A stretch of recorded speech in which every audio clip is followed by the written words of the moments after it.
So I got this stack of pallets here. Let's see if we can turn it into cash. While I start removing nails and milling up this pallet wood, let's backtrack to see how this all started. Don't worry, I'll go through all the costs involved and go over how much money I made. First I built the deck. Then the deck needed a raised garden. Then the front of the house needed a patio. And lastly, we needed to connect the front of the house to the back of the house. The one thing that all these projects had in common was the materials were delivered on pallets. And now that I own 2 Subarus, I don't have a way to drop 10 pallets off anywhere. One morning while taking care of my newborn daughter, I stumbled upon this guy, Morley Kurt, and his first viral hit of turning pallets into coffee tables. Then I found John Malecki's first attempt, followed by 4 Eyes video, then John Malecki's second attempt, and I think he's a glutton for punishment because I believe he's doing a 3rd one right now as well. After all of this, I figured I have tools and I have 10 pallets. Let's give this a shot. So I broke down 5 of them to see what we can make out of them. Got some nails ready for decorative pieces after we're done. Up until this point, I've logically sided with Jason Hibbs from Bourbon Moth Woodworking and other woodworkers when it came to pallet wood. Why? Pallets are beat up, they're rained on, they're spilled on. They are essentially the hottest hot mess and the most difficult way to get usable wood for woodworking. But I've never actually tried it. You know, I always figured that tea was just going to taste like hot brown water. And you know what? I was right. With the goal of making something sellable to cover the costs of these projects, I opened up Shaper on my iPad and I started mocking up different ideas and sizes. Eventually, I landed on making an 18 by 36 inch herringbone pattern coffee table with 3-inch wide planks. Each plank was milled down to 1/2 inch thick. I was just trying to find something that was different than what was already floating around YouTube and Pinterest. I grabbed some 3/4 inch cabinet grade plywood to act as a base for this table and to stabilize the pallet wood. Then I started laying out the design and cutting all the planks down to 14 inches long. I set up a stop block on my miter saw to make this part go faster. So I laid out some of the pieces in a herringbone pattern to determine the next steps, and fortunately / unfortunately, it looks like I'm going to play a round over to every board. It looks nicer. Let me flip this around and we can take a look together. So here is without a round over, and you can see it looks okay, but the biggest difference is that the only variation between the planks is the species of wood or the color of the wood. Now when you move down to this section, these ones I went and put a 1/16 of an inch round over on, and you can see the distinct separation between them even when the colors are similar. So this means I get to go through and put round overs on all of these boards, all of those boards, and those 4 stacks over there. Enjoy the next montage of routing. That works. It became pretty clear that the edges needed to be round over. It just looks 10 times better. So here we go, rounding over the edges of 100 planks. Good thing the DeWalt trim router with the battery is pretty beefy and acts as an impromptu router table by itself. Man, I really need to build some shop furniture. As I got all this wood cleaned up, I was starting to see its potential. The random mix of pallets over 2 years of landscaping projects introduced a wide range of wood species and characteristics on top of the natural character that comes from traditional usage of pallets. Quick pro tip, make sure to mark the center of your plank and line it up with the center of the board you're attaching it to. Otherwise, your herringbone pattern will be off half the width of each one of your planks instead of being centered on your underlying substrate. As I started gluing and pin nailing the herringbone pattern into place, a part of me was starting to get a little excited to see what this would look like when it was all said and done.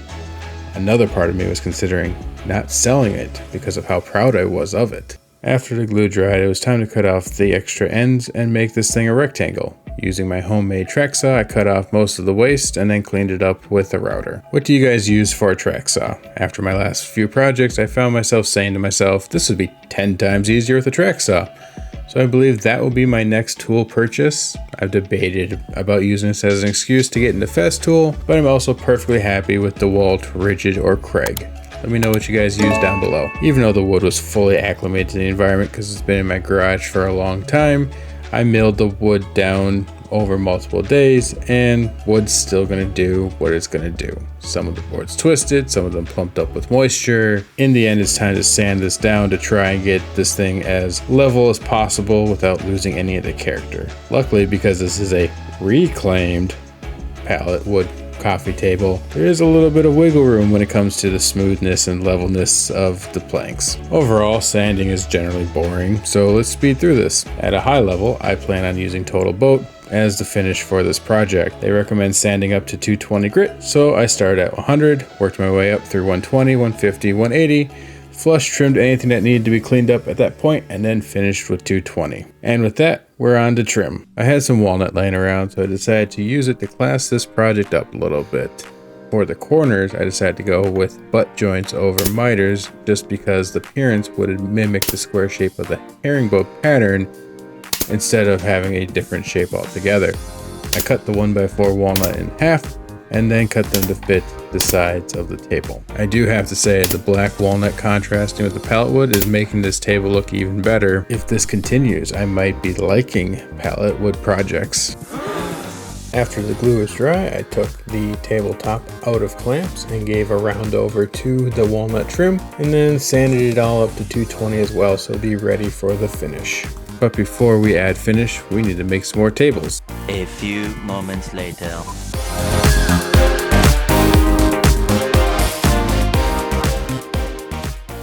At this point, I'm getting close to getting ready for finish. I'm just going through and reinstalling those nails we pulled out earlier, and I hit a bit of a problem. So as you recall, I took the time to pound out all the nails from each of the boards before I put them through the planer, because I didn't want to destroy the blades in my planer. And my idea was I saved them all and I was going to clean them up so I could reinstall them and provide that rustic look to it. And I'm going to assume that I screwed up the cleaning part of it, because even though I cleaned them up immediately, they all got super rusty immediately. So what I've been doing to fix that so far is I have this leftover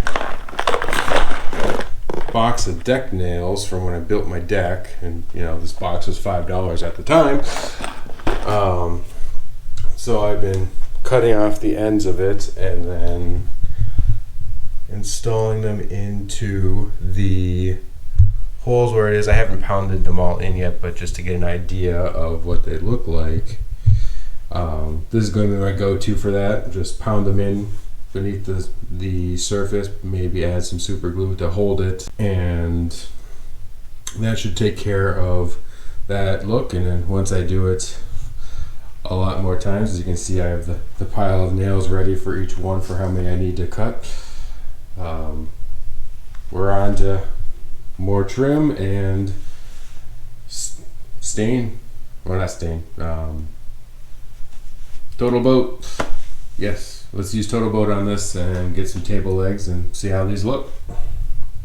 Now to apply TotalBoat Halcyon Clear onto all of the coffee tables. I've heard about TotalBoat from so many woodworkers, so I'm excited I finally get to try this finish out. Because these coffee tables could be in high traffic areas, I'm applying the outside recommendation to these tables for extra protection. 5 coats of Halcyon Clear gloss followed up by 2 coats of the satin as the finish coats. The last step before creating the sales post is attaching the legs. I decided to upgrade the legs to these V-shaped legs over the cheap hairpin legs that everyone uses. They cost double, but I believe it'll add more value to the final product later on. I enlarged the screw holes a little bit to provide a little bit of wiggle room for the threaded inserts. And yes, I'm going the extra mile using threaded inserts. Even though this is plywood and it's probably not going to move, I believe in doing things the right way, not the cheapest way.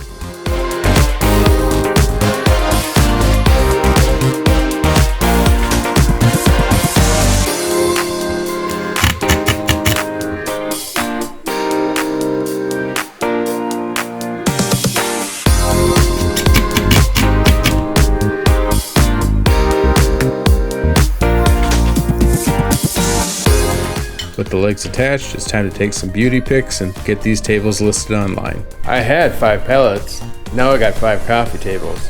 Let's see if the Morley Kurt challenge works for me or not.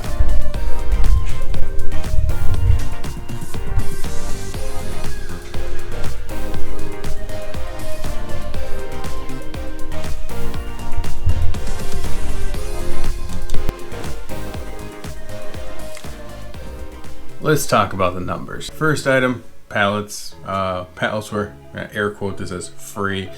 I spent about 10 grand in materials for the landscaping projects over that 2-year period. That might be some weird math there, but nonetheless, moving on to the plywood. Originally when I planned this out, I thought I could get 6 tables out of all of the pallets. So I went off that assumption when I bought the plywood, which would be a 1.5 feet minimum. So I bought 2 sheets of plywood, which they were $84.88 a piece, so that's $170 give or take. The walnut in the video I mentioned I had some laying around, which I did add enough for 1 table. So on this I had to go buy more walnut for the other 4. This is S4S walnut, 1x4 walnut by my local lumber mill. So they charged that one by linear foot, and I needed 22.5 feet total. Well, so $6.50 by 22.5 is a little under $150. Table legs, I needed 5 sets of table legs, obviously, and as I mentioned, I was trying to class this up a little bit to drive the value here. So each set was $40 times 5, so there goes another $200. TotalBoat, I needed 2 pouches of their gloss to do the 5 build coats on each table, and then you can do the 2 finish coats out of 1 container on all 5. So I needed buy a total of 3 bags of finish, which came out to a total of $110.97. Round over bit, I didn't have a 1/16 inch round over bit, so I had to buy that. That's another $23. Threaded inserts, I needed 2 packs of those at $5.41 a piece, so a little under $11 there. Screws came in smaller packs, so I needed 4 packs of screws for all the thread inserts at $8.50 a piece, so $34 there. And last but not least on this one is I knew with building 5 tables I was going to burn through a lot of wood glue, so I just bought a gallon of it for $40, bringing the total supply cost for this $734.37. Next, I just threw in about $150 for stuff I already had on hand, like all the sandpaper, which I went through a lot of building 5 tables. The Starbond epoxy that I used to fill knots, that kit it's not terribly expensive, but it's not cheap either, so it's kind of that price point there. Then factor in paper towels, gloves, all that miscellaneous stuff to build 5 tables. $150 feels like probably about a good number there for everything that we included, which does bring the total material cost to $884.37. And if you're good at math, you may notice that that's less than the $1,000 number I used in the title. The difference there is I'm going to factor in my time to cover that gap there, just because this was such a very large time investment. Kept track of it all just for reference on this. I spent 41 hours building all 5 of these tables. So with that gap there, it means I also worked for less than $3 an hour building $5 tables. So rounding it up there to cover my time feels like a safe item there. But then to kind of put a bow on this one here, each table's material cost is $176.87 with an average of 8.2 hours to construct each table. Now let's move on to how are we going to sell this stuff here. So I created and posted the Facebook Marketplace ad on the 4th of July weekend, and I also built out some Instagram posts and vertical videos to post on YouTube, TikTok, Instagram, all advertising it as well. My initial goal, or my main goal on this, was to try and get $500 a piece for each one. On the Facebook Marketplace, to be competitive and all that stuff, and looking at comparable sale items at the time, I listed at 600, fully expecting people to haggle with me. So basically listed at 6 people, someone offered 500 or 400, take it, call it a win, move on to the next one. So with that in mind, drum roll please.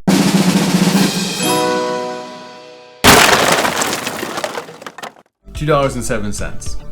That is revenue, not profit. So it gets even worse. Yeah, nobody No interest whatsoever, no lowball offers, no nothing.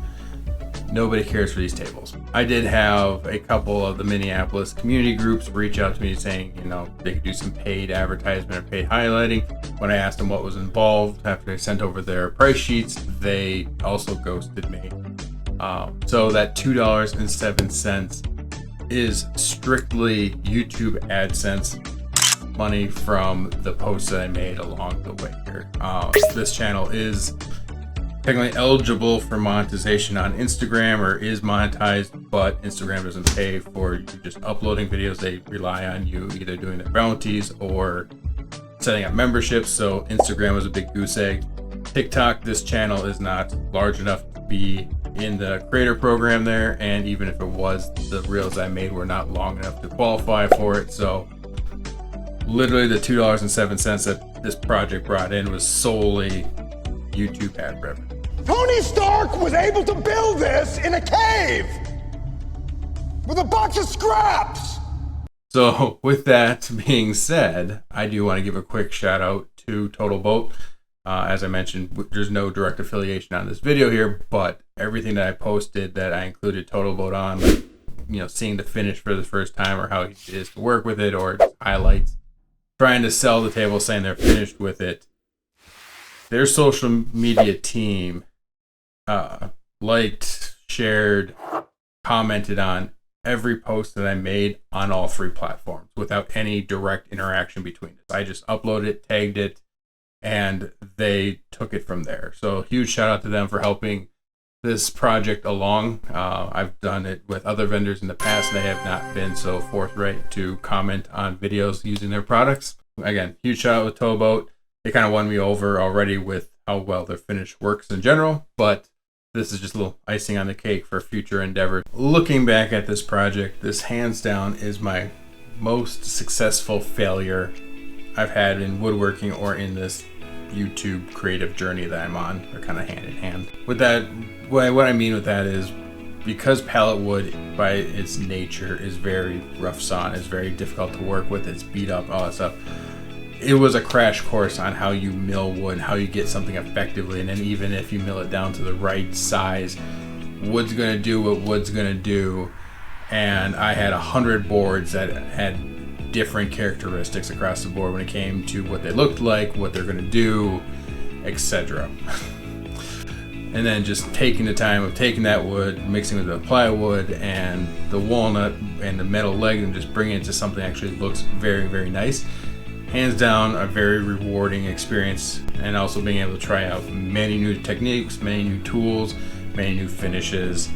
Willing to trade that for the world. Hindsight, I wish I would have just downsized it and built one and moved on, but too late for that one. Moving forward. So with that being said, since obviously none of them sold, I got to solve my dilemma. I picked my favorite table, put it in my home office, and I use it every day to hold on to the extra test devices in my day job. If you are interested in one of the other 4 tables that you saw in here, please feel free to reach out over TikTok or Instagram. I'm sure we can work something out if you are in the Minnesota Twin Cities area. I'm not looking to ship these at this time. So beyond that, if you like this video, give it a thumbs up, consider subscribing, share it with a friend. Links to everything I used, all my tools, the finishes, etc. All that stuff is listed down below in the description section. And until next time, bye now.